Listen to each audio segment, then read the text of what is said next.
বন্ধুরা দেখুন, সজনে ডাঁটা আলু আর ডাল দিয়ে আমি একটা তরকারি করছি।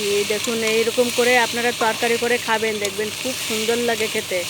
এই দেখুন তেল দিয়েছি, তেলের উপরে সব কিছু দিয়ে আমি এখন ভালো করে কষিয়ে নেব। নুন হলুদ দিয়ে লঙ্কা টঙ্কা দিয়ে কষিয়ে নেব। হলুদ দিয়ে দিচ্ছি, পরিমাণ মতন নুন দিয়ে দিচ্ছি,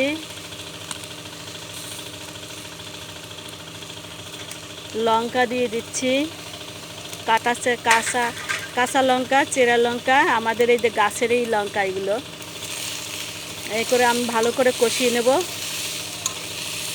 তেল দিয়েছি, আর একটুখানি তেল দিয়ে আমি ভালো করে কষিয়ে নেব।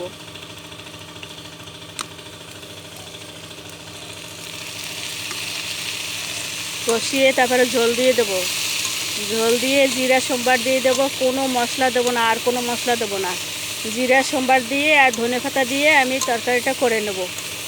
এরকম করে আপনারা করে খাবেন, দেখবেন খুব সুন্দর লাগে।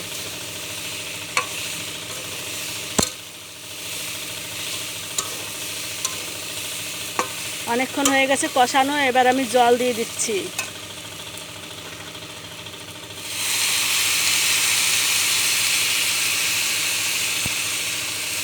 বেশি ঝোল ঝোল করবো না, একটু মাখা মাখা করবো তরকারিটা।